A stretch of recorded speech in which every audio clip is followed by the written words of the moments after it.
about them fraud boys? Welcome to an episode of SVT Podcast. I am Vince in the driver's seat today. I got Sam and Tyler and Tim on the ones and twos. Gentlemen, how are you doing? We're good. Awesome. I'm good. Yeah. Fired up. I do want to point before we get into this show. Vince, you and I think you and I have great chemistry. I think you and I, we bounce off each other very well. I would agree. Yeah. I think, any other week, you and I would be the greatest of friends. You and I have agreed that this week we are not friends. That's right. We are mortal enemies. Enemies. We're just co-workers. Drama. That's all we are. It's just co-workers right now. That is right. And we will explain why in a little bit. Obviously, we have NFL to dive into. If you're not clued in already, that's what we're talking about. We also have some Warriors talk. We got a little bit of baseball news. We're going to talk a little bit about, Howard Terminal and everything like that. We'll dive into the Sharks just a tiny bit as well, splash our feet in the pool a little bit into the Shark Tank, and we'll go from there. But first, as always, I'm going to read you some scores. Gentlemen, you ready for some scores? All right. Let's do it. Let's get some scores. On Saturday. On Saturday, Kansas City beat Jacksonville 27-20. Patrick Mahomes got hurt in that game. He's going to tough it out. He's going to play in the AFC title game. That doesn't surprise any of us here. I think this could be the last game of the season. No time to hold anything back now, right? Tyler, your boys handled business against the Giants 38-7. What do you think about that game? Oh, I want to deep dive into it, but let's ring out the rest of these scores, then we can deep dive. All right. We'll circle back to that then. That's a good call. On Sunday, Cincinnati took it to Buffalo 27-10. And of course, the San Francisco 49ers absolutely did exactly what I knew they would, because the Dallas Cowboys are frauds. The Niners win 19-12 and send the fraud boys home to fraudless Texas. So you obviously, my game and your game, we're going to be able to just go at it with each other here. So let's just do this before we jump into it together, because it's going to be a long-winded conversation here. Kansas City, Cincinnati. Who you picking? What are we thinking? What's the situation? Are we diving into our picks first? We might as well. Yeah. All right. You know what? Hold on 1 second. Let me start sharing the screen for those of you, listening. You get a little bit of inside. While he's pulling this up, I just want to point out that, he is right. Patrick Mahomes has a high ankle sprain. Most people, that's like a 3-week injury here. I don't know how he's going to play next week. To be totally honest with you, with Cincinnati, I mean, you've got a complete healthy team that I don't see how Cincinnati doesn't come into Kansas City and maybe not roll them, but have like a favorable chance to win it. And clearly, currently Cincinnati is not favored to win, and I think that's because of Kansas City's home field advantage. But I just don't know how Cincinnati isn't favored to win this against Kansas City. I think Kansas City is going to be favored. But I tell you, I ain't going to be shocked if Joe Burrow and the mighty Bengals roll in and kick that ass. I'll tell you what, it's actually really interesting. I think I'm actually leaning Bengals a little bit as well, oddly enough. I think with that Patrick Mahomes injury, it turns him from obviously, top flight Patrick Mahomes, but if he can't do the things that he's capable of normally doing, all of a sudden, that really just, lets the Bengals into it. And I think they're going to end up coming away with the win. So I'm actually picking the Bengals. I assume, Tyler, you're picking the Bengals because you had them from the preseason. Might as well. So Sam, I'm going to bust my bracket no matter what. So I don't have a choice in this matter. Yeah. Sam, is this official? Are you going to go Bengals as well? All right, let me talk through this. Okay, let's talk through this.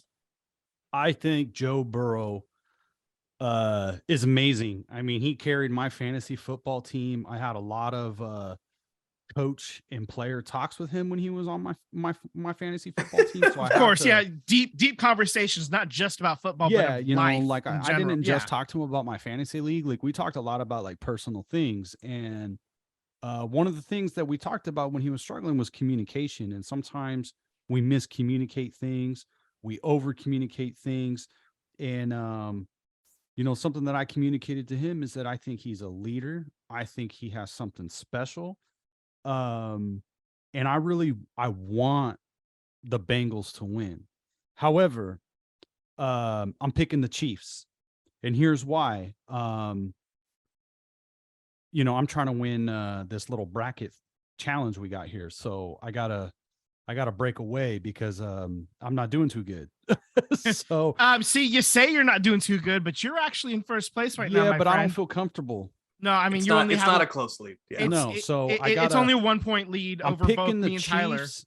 I'm picking the Chiefs to go the other way. But deep down, I kind of want the Bengals to win. I don't know if that logic makes sense, but I kind of understand where you're coming from. Also, it's got to be real tough for you to pick the Chiefs. Yeah, absolutely. As a Raiders fan, so I mean, it's going to be at Kansas City. It's going to be a loud stadium, and as special as we think Joe Burrow is, and he's an amazing quarterback. Patrick Mahomes is something special too. Like, we've seen Mahomes pull these things out, and there's a little bit of vengeance for last year, so I think I'm picking the Chiefs. Do you think that, and I forgive me because I don't know his name, but for Jacksonville, do you think that was a dirty play on Mahomes? I heard that story one way or the other, and I honestly, I watched the play. I don't think it was a dirty play. Dirty. No. I think, my opinion, I think he was trying to not get a roughing the passer and tried to kind of let go, and he just landed flat on his leg. Yeah, I mean that's just a risk of playing football. That injury. That's nothing. I don't view that as dirty in any way, shape, or form. It's just tough break. Tony Pollard had another tough break. When that happened. And fortunately for Patrick Mahomes, his wasn't nearly as bad as Tony Pollard's, and so he's gonna give it a go. And obviously he'll play as hard as he can, and we'll see what happens. I feel bad for Pollard, and the only reason being is, it sucks that he broke or fractured his fibula and then high ankle sprain at the same time. But running backs notoriously don't get big payouts unless you're a top tier name. And he was balling out the season. It's a contract season for him. He's going to be a free agent. And now he basically is going to go to free agency with, a broken leg and a high ankle sprain. And I just don't know if the money's going to be there for him. So I feel bad for him because he was balling out the season. Absolutely, he was. He carried many a player to fantasy championships. Yeah, he wasn't on my team, but I've seen it happen in other leagues. Though he was very, very good for basically the entire year. Picked up a lot of slack where Zeke was tailing off at the end of his career. Yep. And so I guess that it's as good a spot as any to turn to the NFC. I'm going to shock nobody and pick the 49ers to win. I believe that we saw Brock Purdy at his absolute worst, and he was still good enough to get 20 points. And the defense, the Niners don't actually give a shit about scoring. I think they're more concerned about killing you on defense at this point of the year and just grinding the ball out, just eating up clock. And if it only takes 20 points, it only took 19 points to beat the Cowboys this past week. And if they can find a way to slow down the Eagles, I think the Niners can get away with scoring maybe 24 points, and we'll see what happens. I think the Niners defense is obviously a top 1 defense. I made that statement a while back. So I'm very confident in the Niners' ability to cause some mayhem and make the Eagles' offense not click nearly as well as they had been beforehand. We saw the Cowboys were a top offense, and they did jack squat the entire game. So Niners. I don't know if I'd call Niners them a top offense. They were top 10, like lower end top 10, top tier. Whatever. They weren't higher than the Eagles. I'll tell you. No, they were not. They were not. But they also the Niners were better than both of than the Cowboys as well. So. Well, okay. Obviously, you know who I'm going to pick here, and Sam's going to figure out which side of the fence he wants to lean on. But yes, 49ers are number one overall defense. Okay. Cowboys were like, I think second or third in rush defense. They were a good rush defense and definitely proved, I mean, your run game didn't really produce a whole lot on Sunday. Um, the Eagles rush defense isn't as great, but we now got a rookie back in Davis, who is probably the biggest dude in all of NFL. He literally was the reason why our run defense was formidable. Then he got hurt, and it all went to shit after that. He's healthy. He's back. He's been back for the last 3 weeks. So, I think that's going to turn up. Eagles are number one on pass defense, if you just categorize that stat alone. So it's going to be a fun game. You think that your defense or your offense isn't as putting scoring as a top priority. I think that's a huge mistake, because you're going to need to. Eagles are top two in scoring overall, behind the Chiefs. So let's do a score prediction just for fun. Sure. I think I'm gonna say final score Niners win 27-24. 27. So that is you are favored 2.5. So yeah, I'm not. I'm sorry, we're favored 2.5. Eagles sorry. are favored 2.5. So I'm calling for the Niners to win +3. Yeah, so, I see it as a 30-27 with the Eagles winning it. All right, so I mean, we both have it as a field goal game, but you're gonna have to score. We both. I mean, yeah, I'm not saying they're not. They're gonna win 12-9 or something like that. They're gonna have to score some touchdowns, but I'm saying like they're not gonna have to. The way that the Niners play defense and the way that games are played in the postseason, it becomes a lot tougher. It's a lot heavier of a slog. And that's like a defensive and rushing style game that the Niners are expert in at this point. This is the third championship game in 4 years for the Niners. So they're not afraid of this moment. So I'm really excited. I'm really looking forward to it. Well, we'll keep going, but I do want to hear Sam's point, and then we'll jump back into this. What you got, Sam? Who are you rolling with, red or green? Well, I picked the 49ers in my preseason prediction, and I'm going to stick with that. I think the 49ers are going to win something like 21-24. It's probably going to come down to who has the ball last. And I think it's going to be one of the teams is hitting a game-winning field goal type situation. Point total, I think it's going to be under 50. So I think it's going to be lower scoring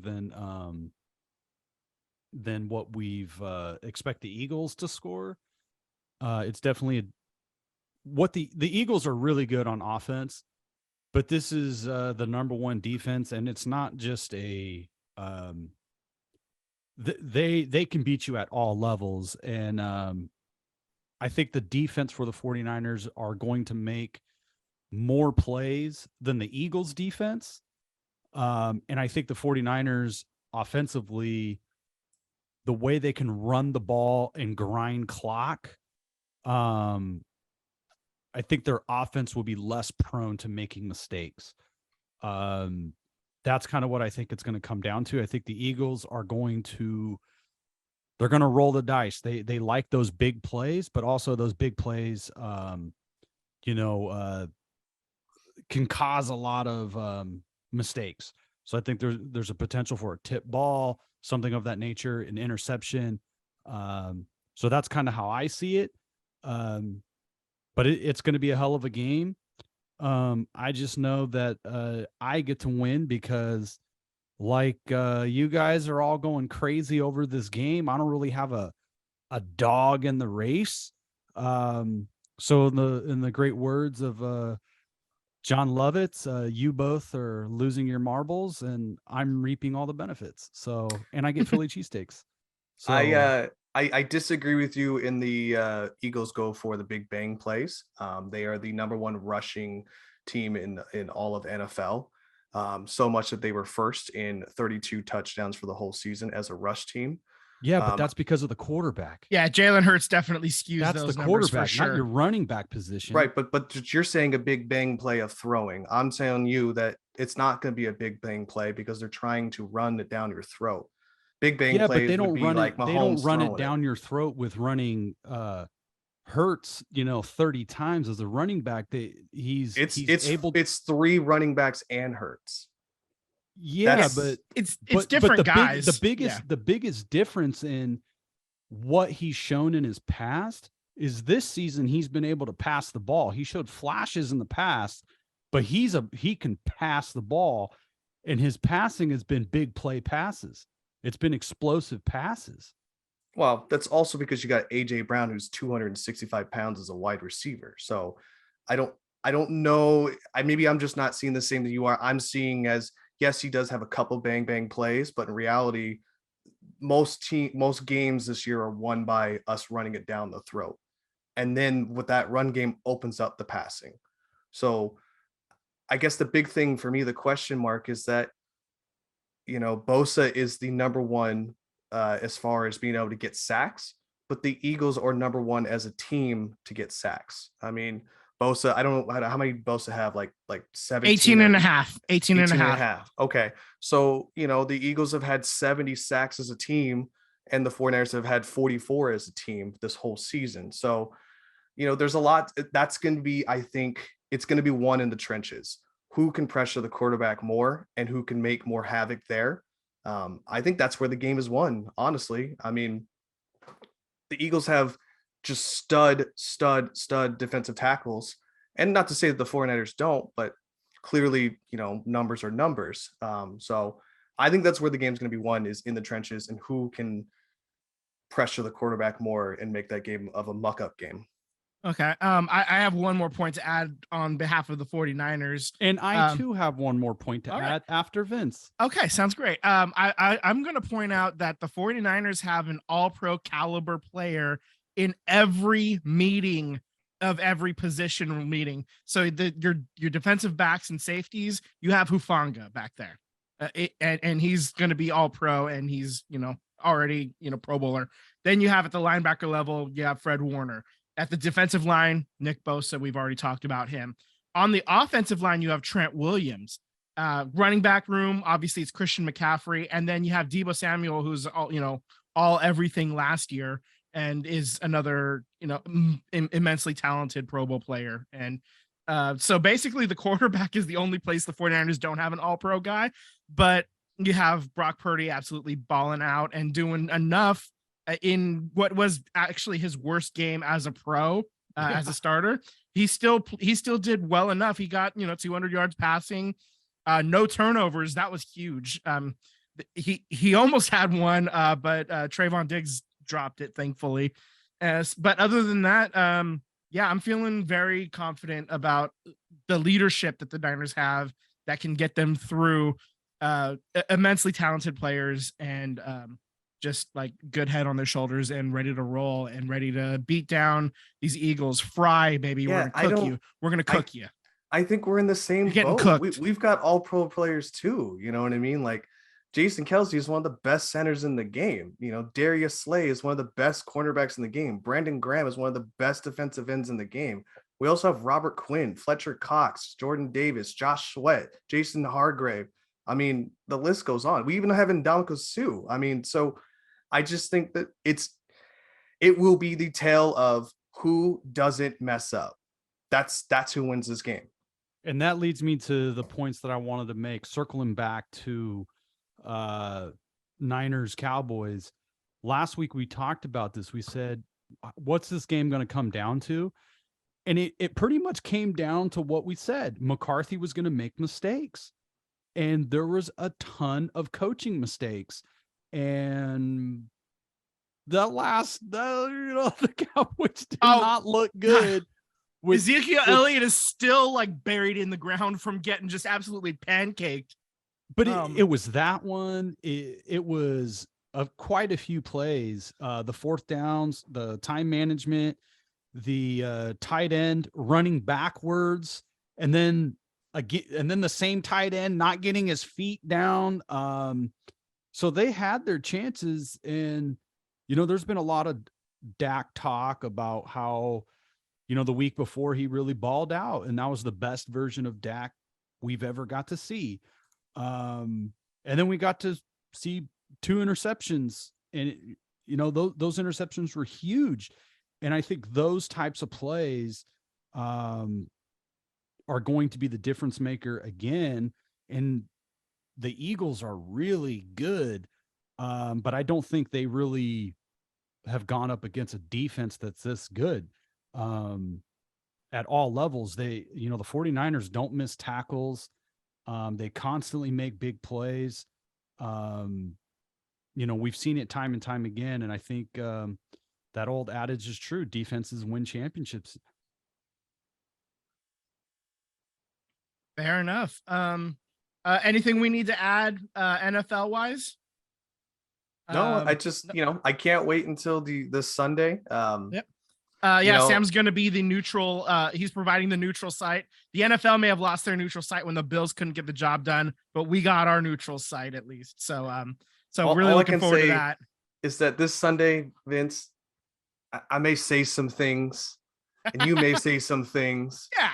And I won't take it personal. No, absolutely not. No. There's we have like a 4-hour window where we can absolutely just, the blanket statement, nothing, take nothing personal for like these 4 hours while the game is happening. So yeah, we're fine. We're on the same page here. Last point I want to point out too is that there's maybe you don't factor this in, Vince. Maybe you do because you've played, or at least your team has played in some tough stadiums. But there's 3 places that I don't want to play in if I was playing on the road in playoffs, and Seattle being one of them, Kansas City being another, and Philadelphia is the last place that I would want to play as a road team coming in. Obviously Kansas City and Seattle stadium are just the loudest thing you've ever heard in your life. But I think Philadelphia has this Boston mentality where the whole city is against you. They will find ways to mess with your team at the hotel level, at the airport level. And is it rude? Absolutely. Do I want it to happen? Absolutely, 100%. But I think that's a tough place to play, especially during the playoff as well. I think you're going to have your own fan base coming after you just compared them to the Boston fan. Hey, the way I compare it is this. When those Warriors were playing against Boston, it just so happened that they were doing construction at 4 a.m. and waking up all the players. When the New York came to play Philadelphia last week, it just so happened that our water system stopped working and they couldn't take showers. Just so happened. And who maybe knows, maybe it's a little gamesmanship. It's a little gamesmanship at the municipal level is what it is. It's not the Eagles themselves doing it. It's right. The mayors and construction people, that kind of stuff. And so I'd be a fool to not think that something like that is going to try to happen. Maybe they order pizza and I don't know, something's not quite cooked all the way through. I don't know. There could be something like that. I don't know. It takes a village to compromise your opponent. Come on. Yeah. All I'm saying is just take a shower before you land in Philadelphia because you may not have water. Yeah. Well, I do have one thing that's not postseason related that I did. I just had a little tickle in my brain, a little thought bubble. Good, because I'm going to jump into mine with the Raiders. Okay, cool. So I actually the Tennessee Titans, they fired their GM. They hired a new one. He used to work in the 49ers office. They hired him from the 49ers. So my thought is, my little, bubble in my brain, maybe Trey Lance ends up getting traded. If he does get traded, Tennessee needs a quarterback. And so that could be a landing spot. I don't know, and that solves the Brock Purdy, Trey Lance debacle. And I think maybe Tennessee overpays a little bit more than what he would normally get to try to make that happen as sort of a, thing. I don't know. Didn't the 49ers get a pick with your GM going, or I don't know, the player personnel going over there to be their GM? Didn't you guys get a pick out of that? They got a compensatory pick. So maybe they get something else, like maybe they get 2 seconds for Trey Lance or something like that back, something like that, instead of, a second and a fourth or whatever. Wait, hold the fucking phone. We'll see. Hold the phone. Wait. My brain just decided to fucking click right now. Mm-hmm. Does this mean you're not on the Trey Lance train anymore? Yeah, I I was don't about know. to say. I was like, I don't do you know. want him to I'm leave? I don't necessarily know either way. I We don't got have. a Vince Simpson into the bushes Oh, over here. Vince is over here back No, no, up no. at the Lynn. No, huh? so here's the thing. I still believe in Trey Lance, the player. I don't know if he's going to get the opportunity in San Francisco anymore. Brock Purdy, I mean, I said it last week. If he like absolutely balls out, the discussion's over. He didn't absolutely ball out this last week, but he did get the job done. He did what was asked of him, and he got the win. And so I'm starting to like it's getting more and more likely that Brock Purdy is going to at least enter training camp as the number one guy. I'm finally willing to admit that at this point. Everybody else was already on board. I know. So I'm wondering if it's 23rd. the 23rd. You know, I'm one of the biggest Trey Lance truthers around, but I don't know if it's going to happen in San Francisco anymore. I do know that Tennessee really needs a quarterback, and maybe they send who's the starting quarterback? Tannehill. Maybe they send Tannehill back. I think he's a free agent to be the backup. He's a free agent. Yeah. Oh, he's a free agent. Yeah. Okay, so yeah, and he's like 38 or something. yeah, that's why he'd be the backup, like Yeah. you know, a veteran backup for Brock Purdy, or something like that. I don't know.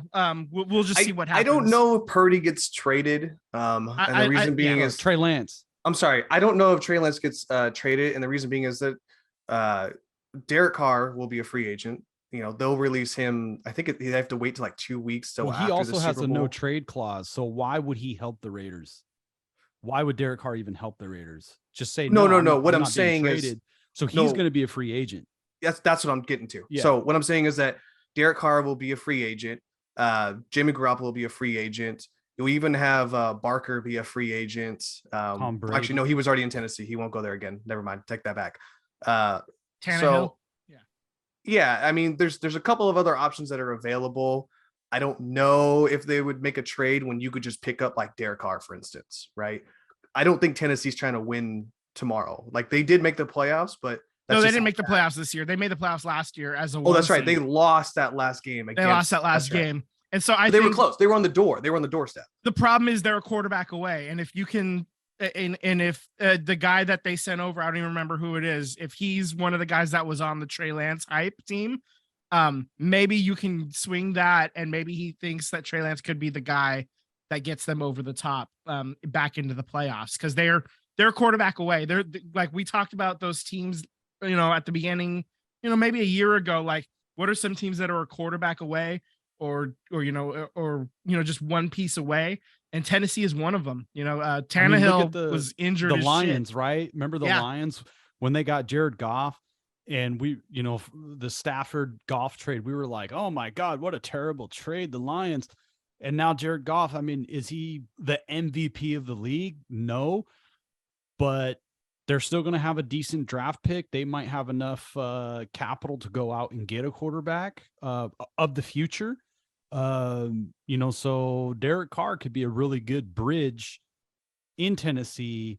That's what I'm thinking is probably more likely. So I think that's how teams like Tennessee would view the Derek Carr situation, or even the Jimmy Garoppolo situation is, can they be in Indianapolis 6-7 quarterback with a really good defense and run game for 1 or 2 seasons? So I definitely see the tea leaves of Derek Carr, Jimmy Garoppolo. If I'm Tennessee, I probably don't trade for Trey Lance. And the number one reason is the concern that we have here in the Bay is Trey Lance going to be able to stay healthy? I mean, that's the number one concern, is that obviously the talent is there. The physical tools are there. You know, we've been hearing this, the John Gruden football player, all the time is, he's a good football player, and he's really good, but is he going to be able to be healthy to last? And I think if you're a new GM, even if you're coming from the 49ers, Mike Vrabel's been on the cusp of putting together a really good team. Would you want to mortgage he probably has one more quarterback. Vrabel probably has one more shot at keeping his job. depending on the quarterback. And I don't know if he and the new GM will be willing to mortgage their future and jobs with Trey Lance. Yeah, I think too with Trey Lance though, you get an unproven talent versus Derek Carr, who's been in the league for X amount of years. I know he hasn't really made one playoff appearance, but still, he's on the rookie deal, so could you still trade for him and have him as a backup and hide him behind a veteran quarterback? That's what's fun about these situations. Yeah. The other part of it, the tea leaves. Yeah, the other part of it, though, is if the 49ers do trade him, it's like an $11 million dead cap for them. Yeah. So I mean, that's, they may not be motivated. They may not be willing to do it just because of the dead cap hit after this year, So I don't know. It's just it's just a theory. It's just something that it's good. And I don't think the 49ers. I don't think the 49ers would also be motivated to do it either, because I think it would be, even if they hit that jackpot with Purdy, I think they look at it as they don't want to admit that they missed on Trey Lance, because I think that would be a white flag that they, as the front office, as an organization, gave up so much capital and whiffed. Yeah. So I think they would be concerned about that being a failure. I think if for whatever reason, let's say the 49ers win the Super Bowl or get there and lose, there's going to be that controversy automatically coming in, Purdy and Lance. So you're going to have that controversy. But what if preseason happens and they're both balling out? Now maybe in the preseason going into the season, maybe somebody would overpay, that final week of preseason or going into the regular season for one of them.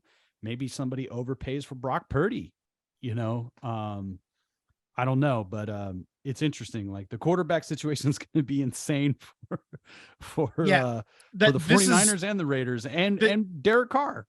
Living in the Bay Area, the only thing we are going to hear about basically from now on until September, when the decision is made, is the quarterback of the 49ers. That's all that's going to be on sports talk radio going forward. If one of them sneezes funny, like they're going to be all over it. It's going to be insanity over here in the Bay. So absolutely. Yeah. All right. Any other NFL? I had my own conspiracy theory that I said I was going to save for this week, and God damn it, Sam almost busted it last week, and I kind of got a little nervous there, a little butterflies in the stomach. But I do think that Josh McDaniels or the front office finessed the whole entire league. This is my conspiracy theory. Take it however you want. Lay it out. I do think that they kept Derek Carr. We all know it's quite evident that Josh McDaniels is not a fan of Derek Carr, right? We can say that now. I feel confident that we can say that and nobody's going to tell us otherwise. But he kept Derek Carr because it got him one of the best wide receivers in the league. Okay. Pulled him away, signed him for a long-term deal. Now they get to shave all of their money because Derek Carr will not be on the books starting next year. They can now use that money to pay Josh Jacobs and go pick up talent in the offseason.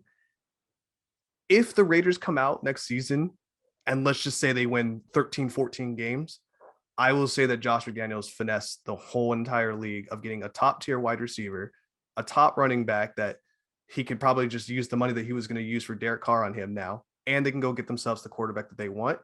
Now here's the question mark. Is it going to be Tom Brady? My absolute wild card for this is that maybe McDaniels does make a flyer on Jimmy G. The whole Patriot blood ties run deep. So maybe he does make a flyer on Jimmy G. Who knows? That could be a possibility in my opinion.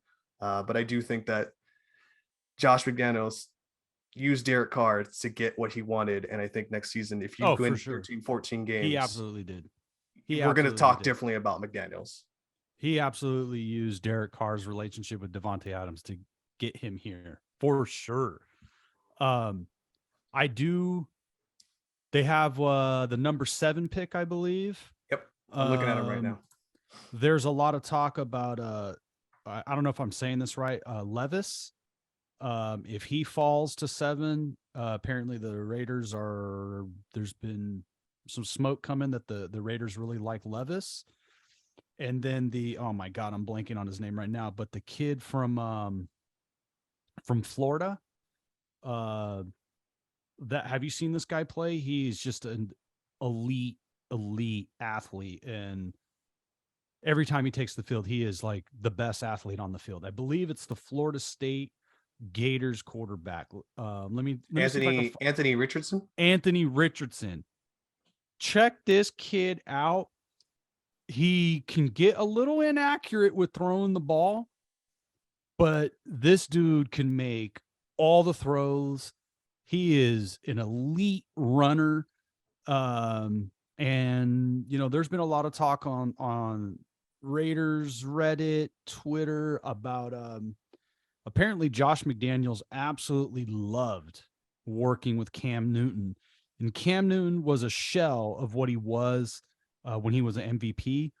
But what Josh McDaniels really was receptive to was Cam Newton brought something to that McDaniels Patriot offense that they never really had before. And that was that mobile quarterback.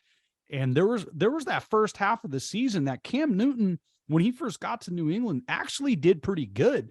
They lost a lot of games, but they lost a lot of games by like 1 point, 2 points, weird, fluky stuff. But Cam Newton actually that first half of the season played pretty well, got injured, unfortunately. And then by that time, he was kind of on the way out when he got healthy. So there has been a lot of talk that Josh McDaniels has changed his perspective, very similar to Kyle Shanahan. Kyle Shanahan was kind of known for a guy always wanting a pocket passer. And what changed his mind was having somebody like Robert Griffin III. And, unfortunately he got hurt, but it brought an element to the offense that they didn't really use before. So there is talk that I could see the connection of a Tom Brady, a Jimmy Garoppolo, some type of bridge for 1 year. And I could see a Jimmy or a Tom Brady just come in for 1 year. We're going to go in on a Super Bowl. And then if they do have Levis or Richardson, that would be the quarterback of the future, because right now the current scheme to get the most out of your team is to have your quarterback on a rookie deal and you surround him with all the talent in the world. And Jimmy G's not going to break the bank, and Tom Brady's not going to break the bank because he's made so much money. He knows he only has like every year could be his last year. So I definitely see the tea leaves where you're going with that too. Definitely. My concern with getting Tom Brady is that your O-line was good. I know some guys are supposed to be leaving. I think your right guard is leaving. Well, potentially could leave unless they re-sign him. So that's always Tom Brady's number one thing. I'm hella old. I need a solid line to protect me. And I don't know if the Raiders have that to sway him to come over here. But Jimmy might want to ball out so he can get a big contract. I hear you. I think the benefit to getting Tom Brady is you're going to get a lot of guys who are good offensive linemen, and maybe you can't get an elite lineman to, you can't get 4 or 5 offensive linemen who are elite. But could you get a lot of guys who are really good, get a couple starters, but build out an offensive line that is deep? Because you might have a lot of guys. I mean, Tampa Bay did this when he went to Tampa Bay. We know about people coming out of retirement. We know about veterans signing with that team, taking less what they could have gotten elsewhere. They signed there because they wanted the chip.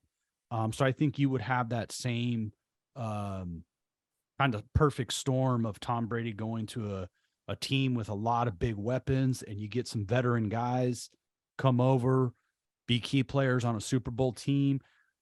This was something we talked about a couple weeks ago. Aaron Judge, it's different. You could get paid more by the Giants on the contract, but it's different than being the captain of the New York Yankees and being a Hall of Famer and a World Series champion with the Yankees. It's different.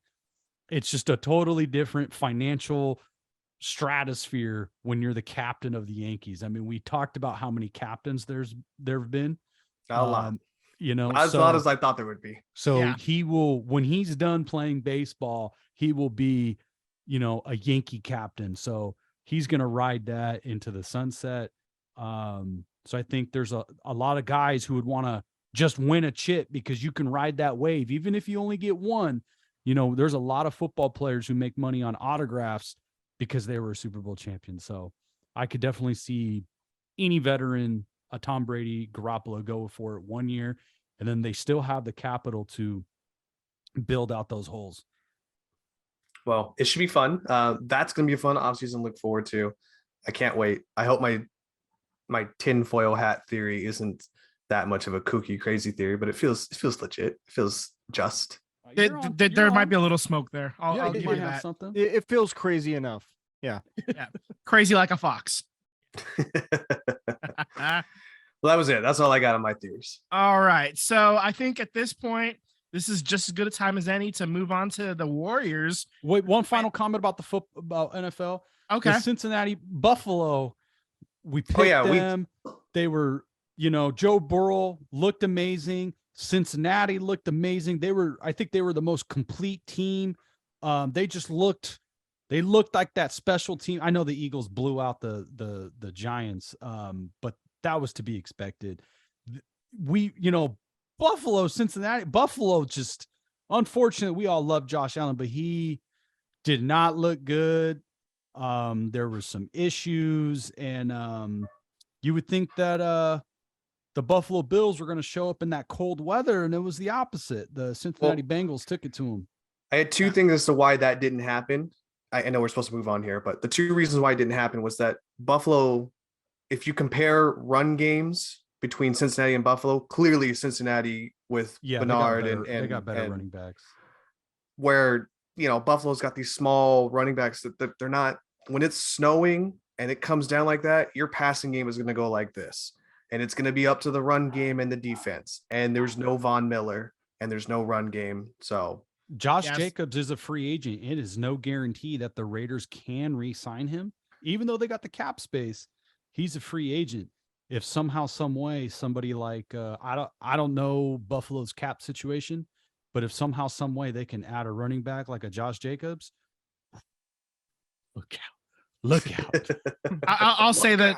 I mean, we always worry about the salary cap, but it's a myth. I mean, look at what the Rams ended up being able to do to get literally every all-pro player that they could on that championship team last year. So, but I repeat back to you, look at what the Rams did this year. Yeah.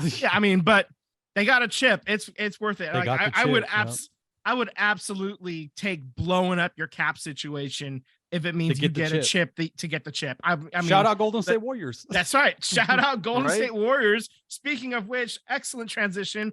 The Warriors went 1 win and 2 losses over this last week. They lost in Boston 121-118 in overtime. They got the win in Cleveland. They got the win in Cleveland 120-114, and then they came home and immediately lost to Brooklyn 120-116. They are currently 23 wins, 24 losses, sitting 10th in the West. They are in the final play-in spot for the playoffs.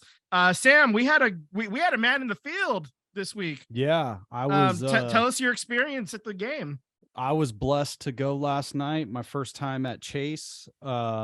It was a beautiful arena inside and out. They definitely did a wonderful job. There's more construction happening. There's like this waterfront being developed. We'll talk about that a little bit more later in the show. But it was just an amazing experience. Julia got that for me a little bit as my my birthday present. So that was an amazing gift. I was doing double duty, Vince. We're going to talk about the Warriors, but the cell phone was locked on the 49ers. So I had to come home and rewatch the game in clips, on the big screen because I ended up having to watch the 49er game on my cell phone. So I was pulling double duty. You're Can a I ask man you of the question? people. Yeah. So I know that it was your first time at Chase Center. If it were me, maybe I'm not as in tune to the game. Maybe I'm walking around. I want to go see everything. In your opinion, how much of that game did you watch? Did you only sit for crunch times at the end of the second and end of the fourth? What? No, we watched the entire game. We got there really early. I think we got there 90 minutes before doors opened. So we walked around the facility on the outside. We went to the shops that are around Chase Center. So we took some photos around. Great fan experience on the outside. They weren't doing the pregame show at they have like a little studio building there. They weren't doing the show there, but we walked by that. So we kind of checked that out. Inside the stadium, we walked around. We, checked out all the stuff, went to all the different bars and things that we can get into. Some stuff is like private, you have to go around because you gotta pay for that upper level. Your boy is not able to afford that. So You're balling on a budget here. Yeah. so he kind of just looked from the periphery. However, we did con our way in to a certain degree. Like we were a little lost. And we go to the usher in this private club in the theater suites in the boxes, and he ended up walking us through this theater seating, and there's a bar in there, there's food in there, and when you get a theater seat, a box, you get your own dinner table, and then you get to go turn around, and then you just walk down to your seats. It's right there, so you get all the food and the drinks, it's all right there. And you walk down and you're, just the court is right there. It's beautiful. So we actually did get to walk through that. We weren't supposed to. So we got to experience that without paying for it. I didn't get any food or drinks, but I could have stole a cookie, and I didn't. I didn't steal the cookie. The guy wasn't watching me very good, and we could have stole it. But I got morals. You're an but upstanding it was great. citizen. As far as watching the game, we got to our seats before tip off, so we got to see tip off. We already had our snacks before the game started, so we were ready to go. We got up once to use the restroom, and that was right at halftime. We went to the restroom, got back to our seats, got to watch the halftime show. It was Lunar New Year, so there was all kinds of Asian influence, dragons, and martial arts. So that was pretty cool. But yeah, there was some stuff. I didn't get to watch the NBA game quite as in detail as I normally would have, being live, because it's playoff football, and Sure. KD wasn't playing and we still fucking lost. So that's so getting to the game here. Yeah, exactly. So getting to the game here, KD didn't play, Kyrie did play. But if you were to tell me that Steph Curry scores 26 points, Jordan Poole scores 17, and Kuminga scores 20 points off the bench, and the Warriors only have 10 turnovers, I say we win that game. You're 100% right. Julia was locked in. She was locked in. She knew everything that was going on, and she goes, "How did the Warriors lose this game?" That was the thing. So I finished watching the 49ers game, and immediately I watched from beginning to end this whole entire Warriors game. And I think the Warriors were up 72-60 at halftime. I don't know where they lost the game. They didn't lose in turnovers. They didn't lose it. I think they were up by 14-15 with 7 minutes left into the game. And even Julia, she, I'm not picking on her. She, she went to the game with, she took me to the game, and every time Claxton was at the free throw line, he missed. Yeah, he went 4 for 14. And she, she picked up on that. She was like, "It's the same guy. He keeps bricking the ball," So she was picking up on all the little nuances of the game, and why aren't the Warriors running away with this? And they kind of just let the Nets linger. And you know what else she picked up on? why is Jordan Poole traveling all the time? Like, why is it the same penalty? Why does he keep having the same penalty? I think it happened like 2 times in the game, but it just seems like it's 2 times too many at this point. It just Definitely seems like one time too many. it's just like all the time. Like every game, there's a travel that is in a crucial situation,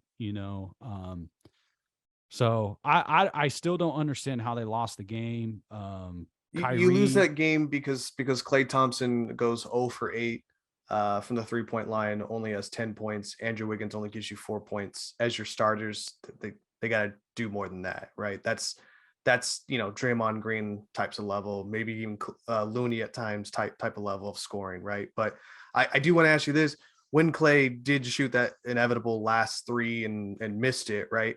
What was the atmosphere like, knowing that was like the last play? Was there tension in the building? What did it feel like?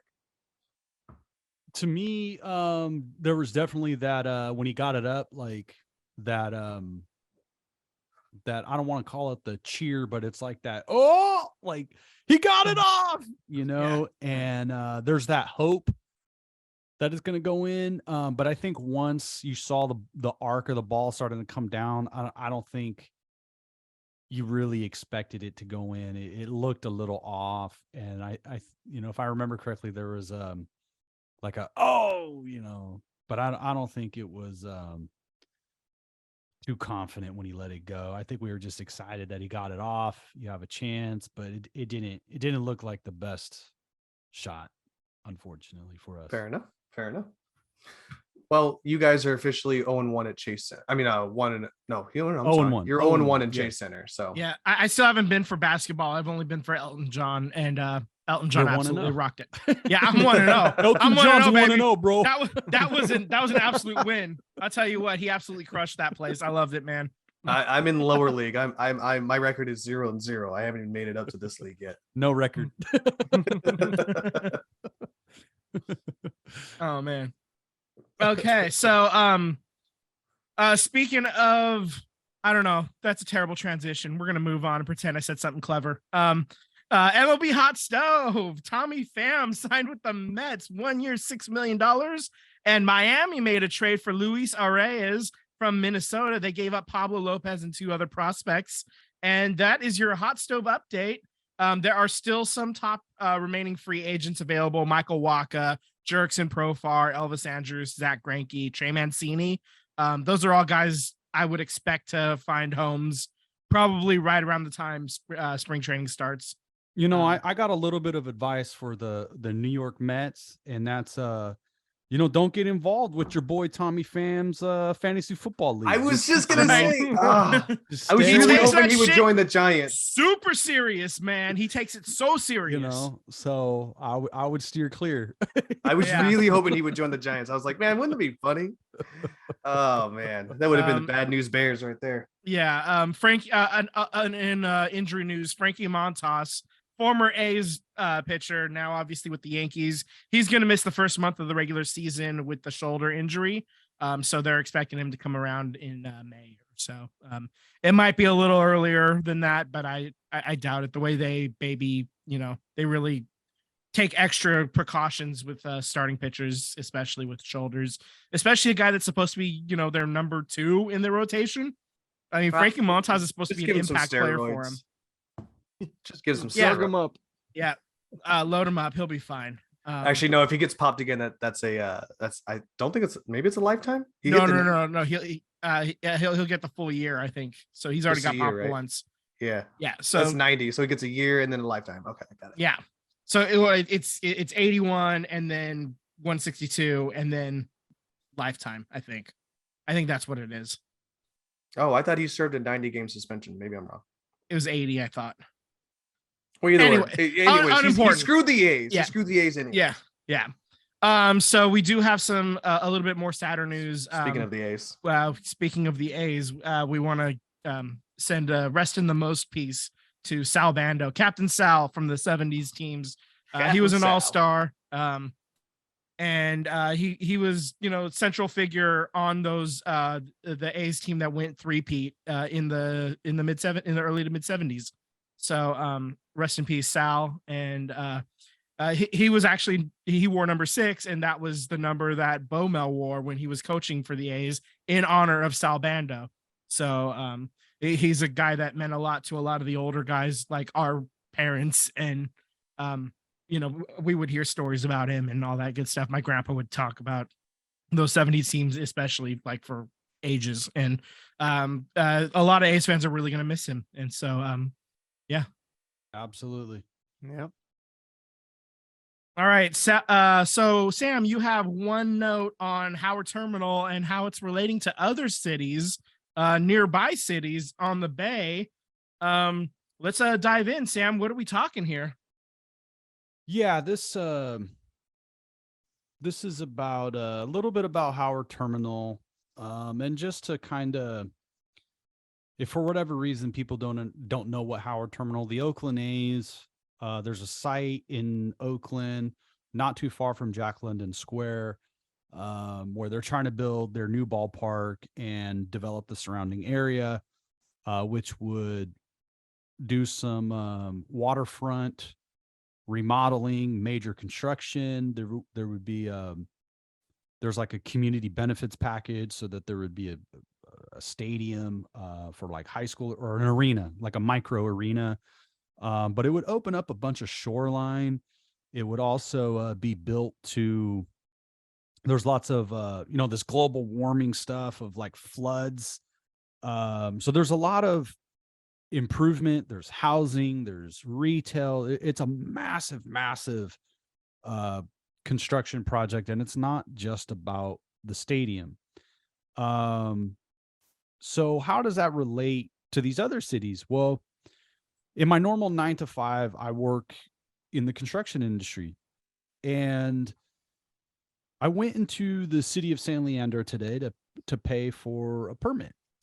And while I'm picking up this permit, I'm waiting, and the city of San Leandro has this little section where they got like, the local magazines, the businesses, and they had this like really well laid out newspaper that's produced by the city, and it kind of highlights all of the construction projects they're doing. And for people who may not be from the Bay Area or know the Bay Area too well, I got the map up here. Tim, I don't know if you'll be able to screen capture this and put it on the YouTube, but you see San Leandro is what, 17-20 minutes south of Oakland. And Howard, I got Howard Terminal highlighted here. Well, and then San down Leandro's the city directly south of Oakland, but like Correct. it's like a 17-minute drive from you're showing the marina. It's a 17-minute drive from San Leandro Marina where you're talking versus Howard Terminal. So we're talking Correct. less than 20 minutes away. And Before you continue, I just want to let people know that we'll put the link below so you guys can follow along. You can to see what I'm talking he's about. talking Yeah. about. So I'm zooming into this area at the San Leandro Marina, and you can see that it's called Monarch Bay. There's a golf course. There's really no real estate. There's no retail. There's a couple restaurants. There's a hotel. I golf there. And they're looking to remodel this whole area. And there's some renderings on the website.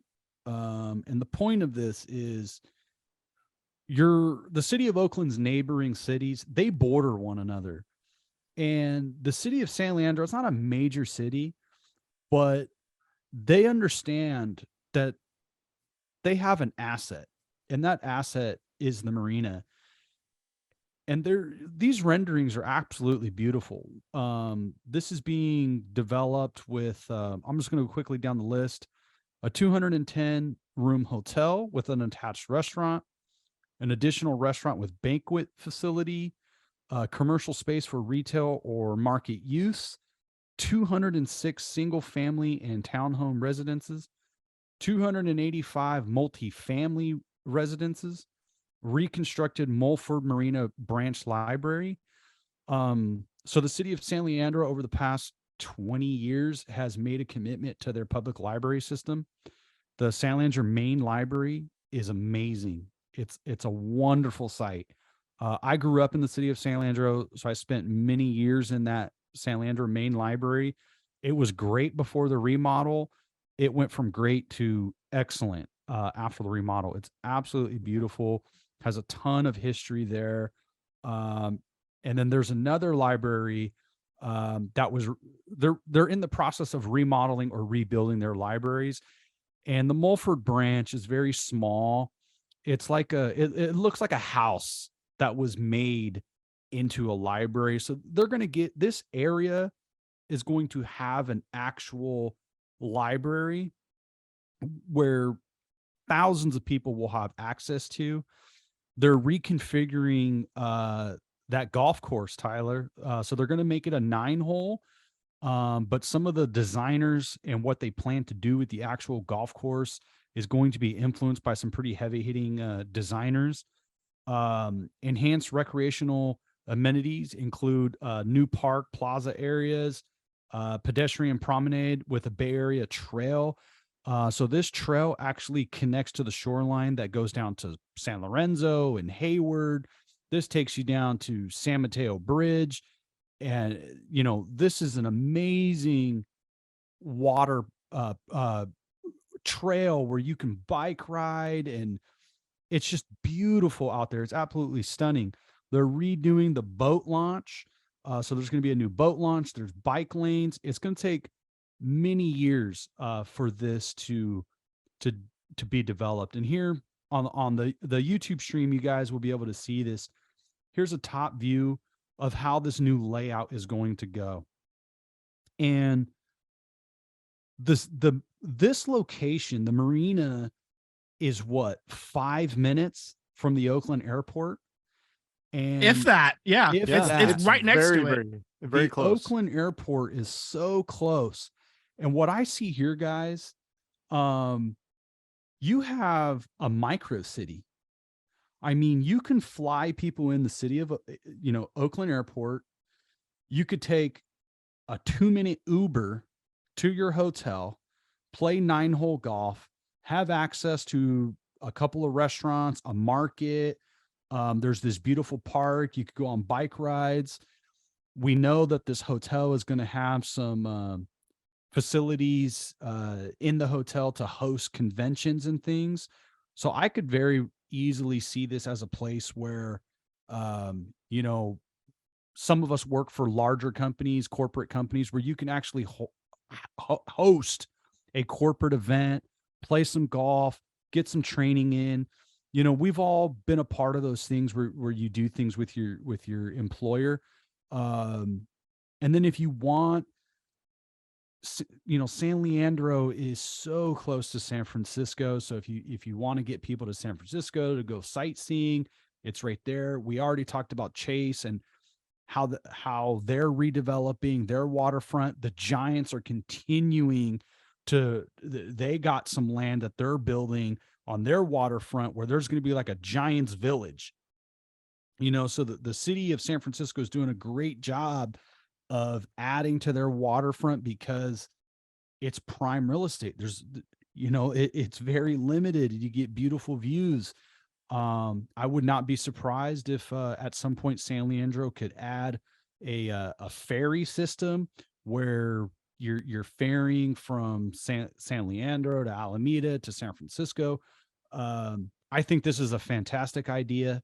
I was completely blown away by this afternoon. I read this newspaper, cover to cover. There's a ton of great information. You could see that this shoreline project started in 2008 and now we're in 2022. What that shows, thumbs up to the city of San Leandro for, even with the pandemic, in 2020, they were able to get the legal binding commitments, just showing that their city council was able to keep this thing going. It took a very long time, over 10 years. But this is what your neighbors are doing. This is what the Giants are doing. This is what the Warriors are doing. And this is what pretty soon the San Jose Sharks are going to be doing. The San Jose Sharks are looking to possibly upgrade their home. There's also a lacrosse team that's developing a field on Treasure Island. I believe it's already open, but there's a lacrosse field on Treasure Island. It's a semi-pro league. Maybe it's a pro league. I'm not fully updated on that, but there is a lot of development in the Bay Area. And what my fear is that the city of Oakland and the county have an opportunity to really change Oakland in a very positive way. And I have not too much positive things to say about John Fisher and Lou Wolf and many of these Oakland A's owners.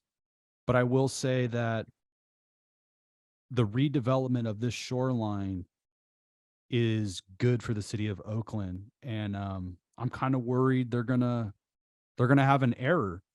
And just look at these renderings and how much waterfront and how beautiful this is going to be. And you have this opportunity to do the same thing with Jack London Square and Howard Terminal and return these lands to people, to open access. Right now it's a parking lot. So that's my 2 cents. That's my monologue I wanted to share, is that the city of Oakland and the county have a major project on their hands, and cities around you are developing their waterfront because that's what people want. That's what's turning your city into a destination to visit. This is a good thing, and I just hope they can get it done. I wrote down some couple things while you were talking here and just kind of want to touch base. You made me nervous because it says 9-hole, and I knew that I personally have played at Monarch that there's an 18 and a 9-hole. They have both. So I was thinking, are they getting rid of the 18-hole? I don't understand. Why would they do that? Because they both make money off of them. So it didn't make sense to me. But looking at your rendering, the bottom of the screen is actually cut off. Below that screen is the Lima course, which is an 18.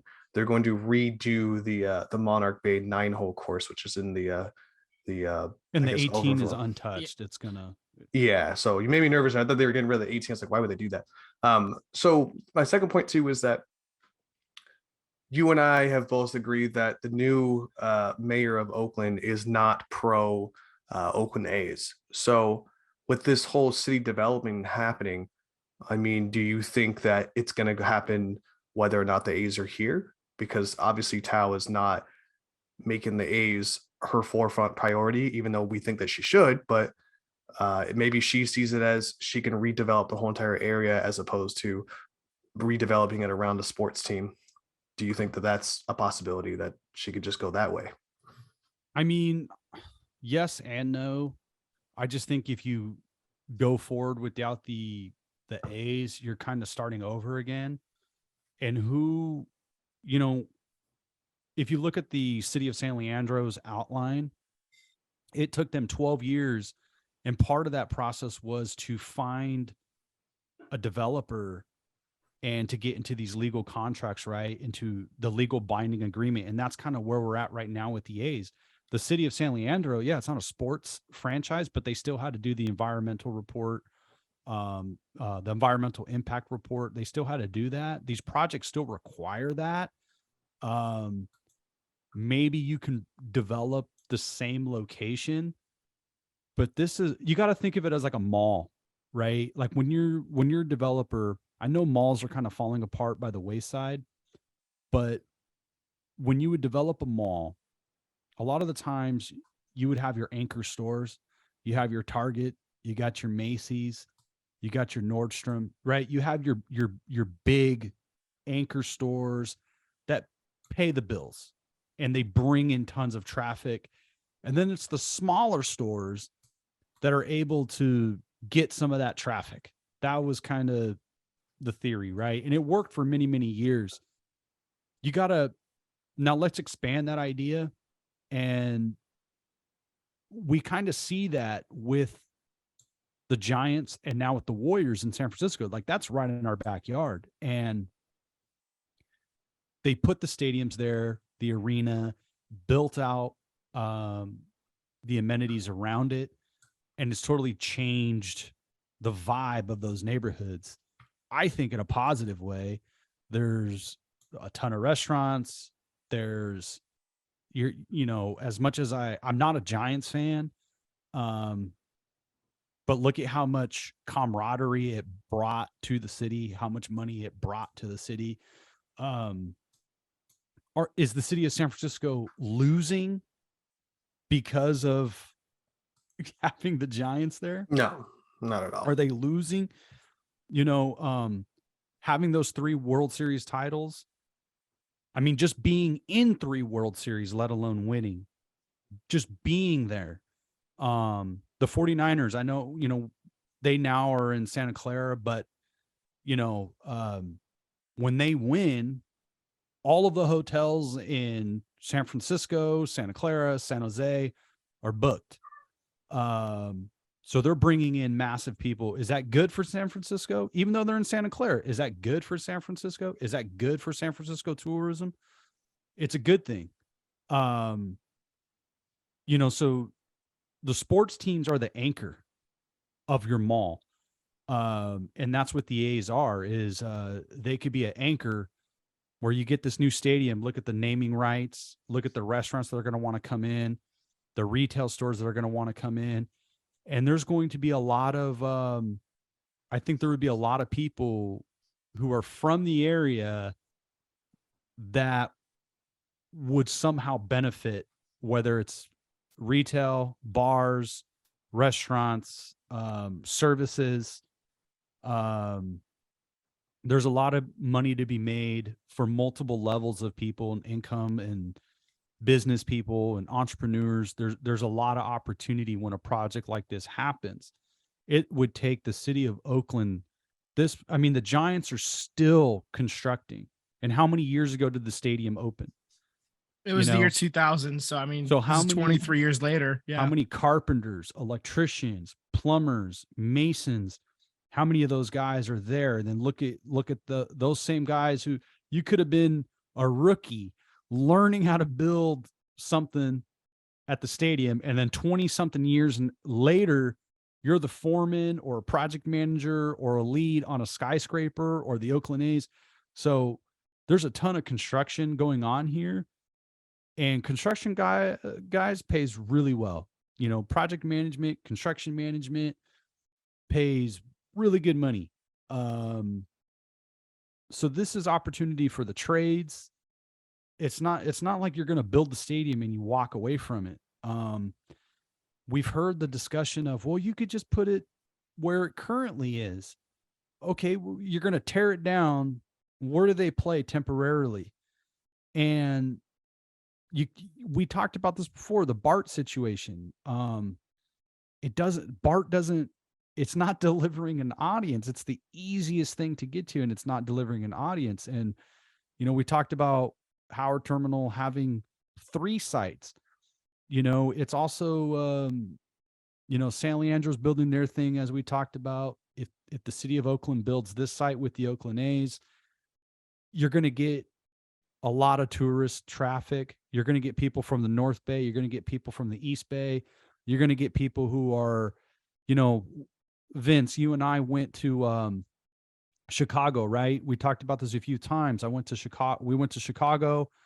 The A's were playing the White Sox, and they're playing the Cubs, and we went to each, right? Mm-hmm. We hopped the train to do it. There's going to be road teams that are going to play the Giants, and then they're going to cross the bay and come play the Oakland A's, right? And it's that experience that a Phillies fan or a Yankee fan, or whatever fan can come to Oakland, and there's something to do. There's a travel destination. There's a brand new golf course in San Leandro.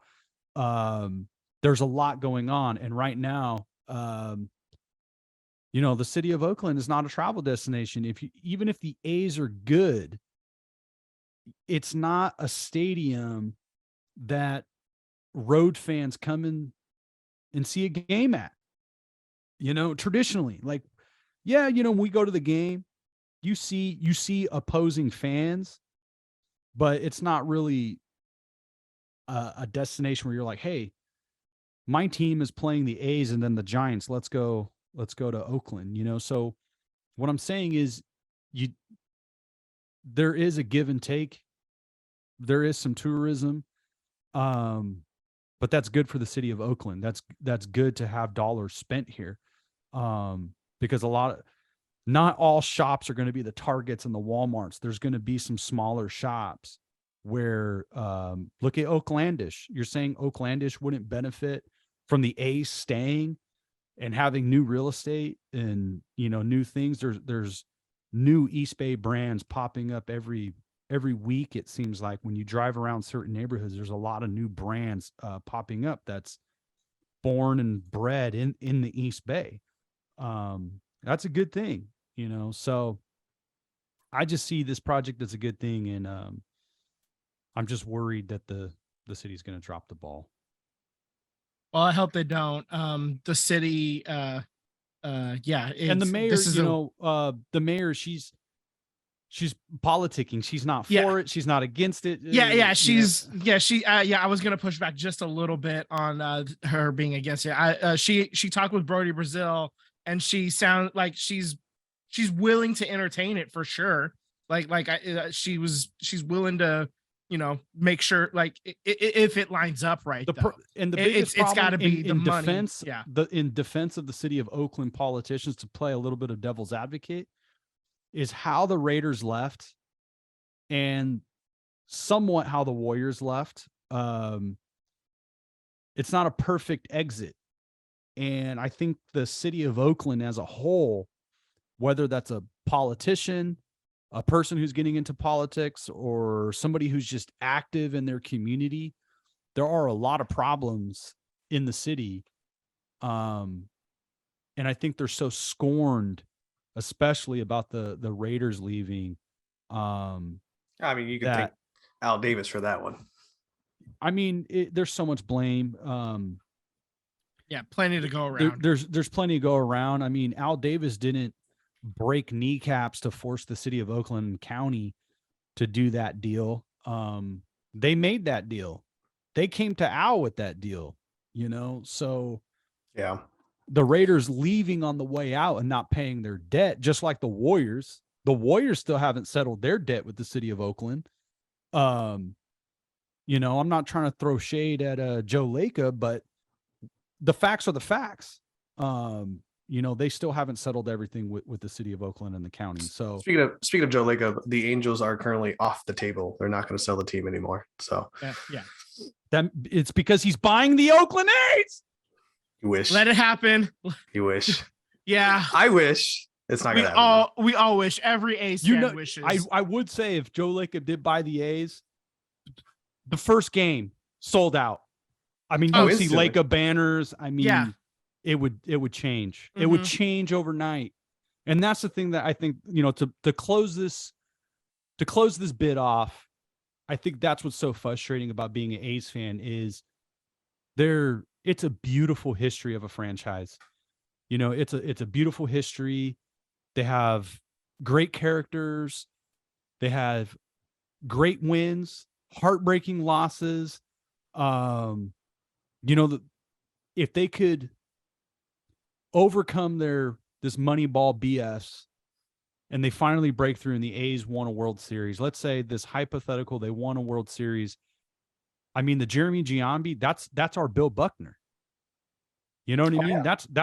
That's Bill Buckner error. So whatever your respective franchise is and those moments that are pure heartbreak, that's what Jeremy Giambi is. That's what all you had to do was slide. Every heartbreaking loss that the A's have had in the playoffs is moments of that. How many game 5s in the ALDS? Jermaine died. Jermaine died breaking his leg off a foul ball. Broke his leg. I still maintain they win that series if he doesn't break his leg because he was he was on fire that year. Okay, we can't do this. I'm gonna just end up crying. We'll be 3 hours into this podcast. Yeah, this will be a 3-hour podcast if we keep doing this. Let's switch gears. Thank you, Sam, for bringing this. Like all these excellent points about a city right next to Oakland, showing that it can be done. It requires some patience and it requires good planning. And so this is something that can happen. It should happen. We want it to happen, but also let's do it right. So Sure. Okay. Let's just switch gears real quick to the Sharks. In this last week, they won against Dallas 5-3 at home. And then they go to Columbus and lose 5-3. And then they go to Boston, the best team in the league, and they lose 4-0. They are currently 14 wins, 25 losses, and 9 overtime losses. They are 7th in the Pacific. Quack, quack, bang, bang, motherfuckers. Duck Hunt is still in play. They're actually 6 points clear of Anaheim. So if in this next week, if they lose all 3 games in regulation and Anaheim wins all their games, like 3 games in the next week, they're tied and the Sharks still have that edge. So it is. You may not have this information readily available to you. Maybe you know it off the top of your head, but where are the Sharks as far as a draft seeding goes? I don't have it off the top of my head. Are we like touted to get like a top 5 pick? They do have a lottery.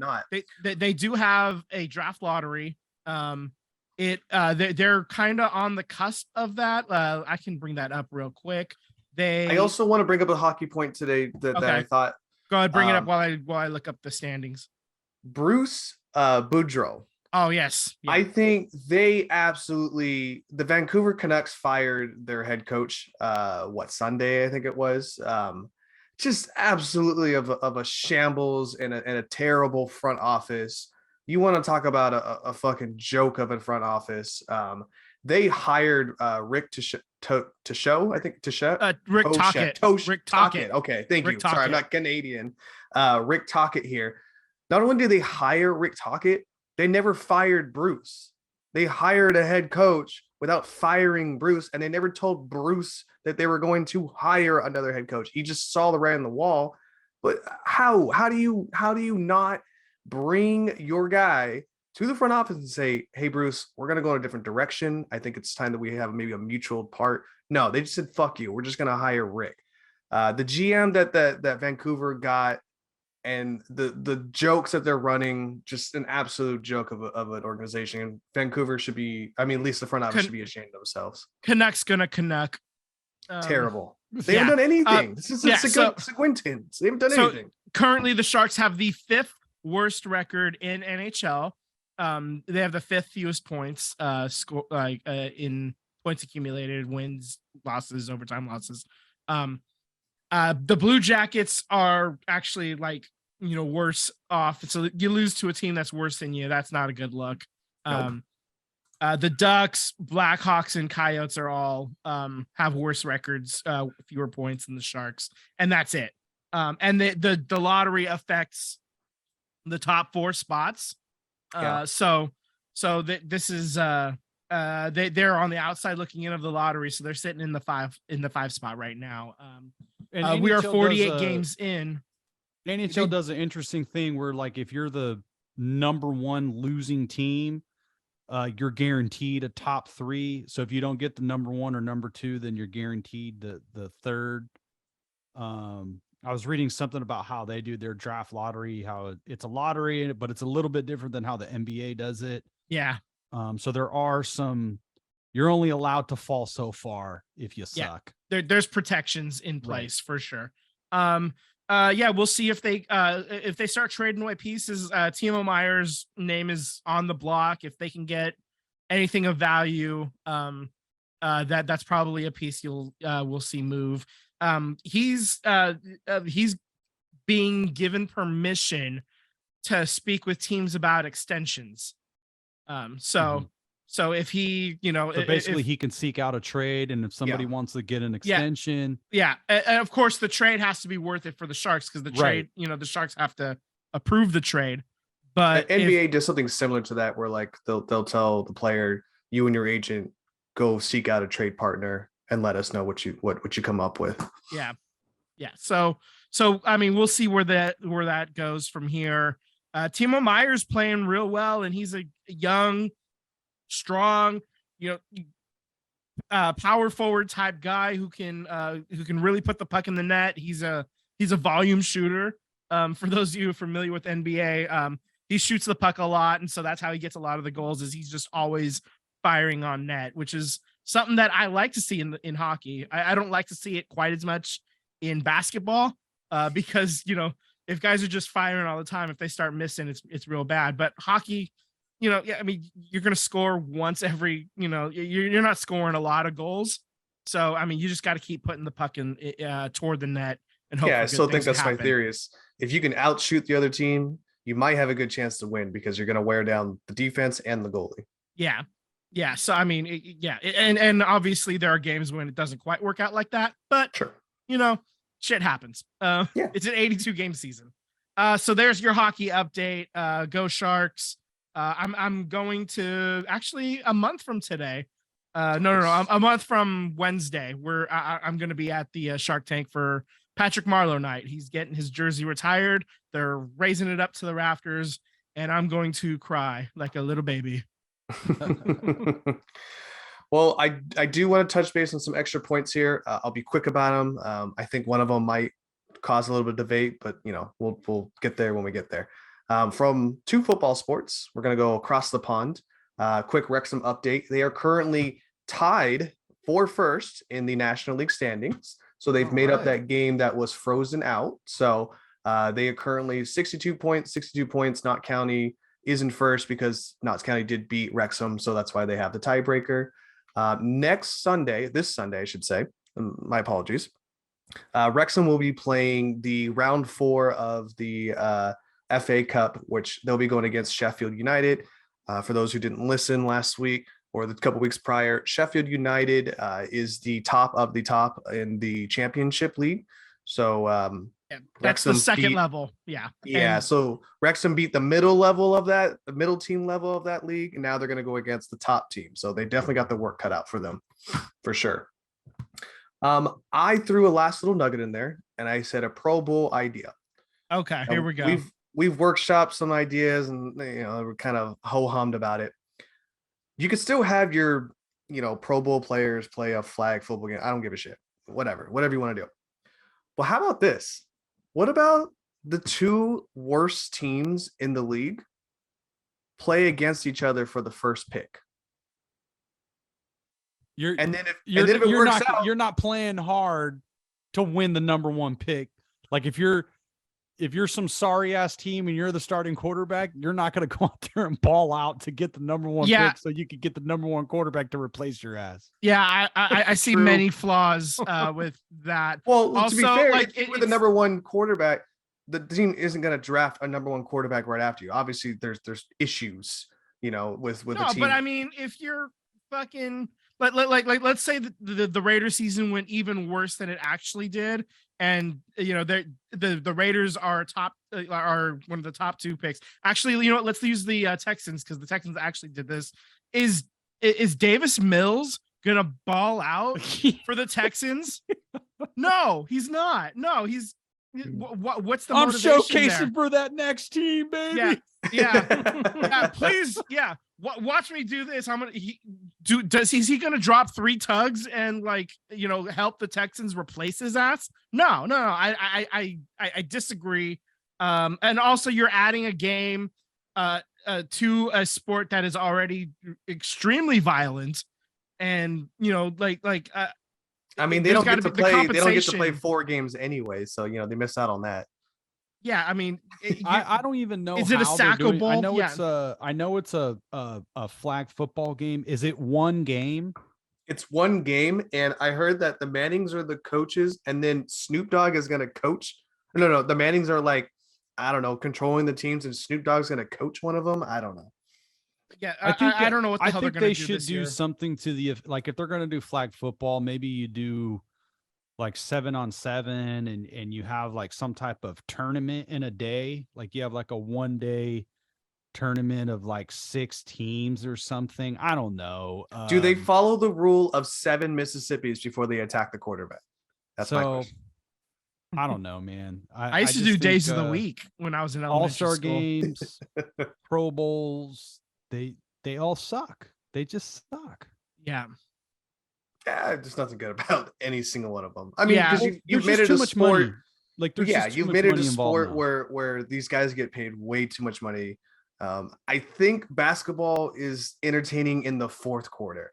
I like the idea that they try to make it where, like, it's the first one to a certain point total by the half, and then you end the game out. I thought that was kind of cool. You made it a little bit more competitive, but in all honesty, like a lot of these Pro Bowl games, also they're just for the fanfare, and they're boring as fuck. Yeah, they're dog shit, man. Yeah. So, any other points for the good of the order? No. That was it. That's all I got. All right. Well, thank you for listening to the SVT podcast. You can subscribe on YouTube and hit that bell to get alerts when we post a new episode. Follow us on Instagram and Twitter at SVT Sports Pod. Please slide into our DMs. We would love to interact with you. And whatever you want us to talk about, we're down to talk about it. If you send us a highlight of the Savannah Bananas, we can talk about that. I don't know. The lacrosse league that Sam talked about. We want to interact with you in any way you want. Yeah, give it to us. How many more innuendos can I put in there? In whose endo? Oh, but before we go, I just want to take as a funny story about the Eagles. So tailgating this past Sunday didn't open till 3. And so the Eagles fans paid tickets to the lacrosse team across the street so they could tailgate at 8 a.m. before the Eagles let them open, and so they could tailgate over there. They share the parking lot with the arena, Same right? parking So lot, yeah. So loophole. Yeah. Anyways, guys, Vince, to the best man may win. Obviously, go Eagles. You're going to say go 49ers, but yeah, go Niners. Politely fuck yourself, sir. Yes, you as here well, we go. sir. All right. Good night, everybody. Have a good night, guys. Bye.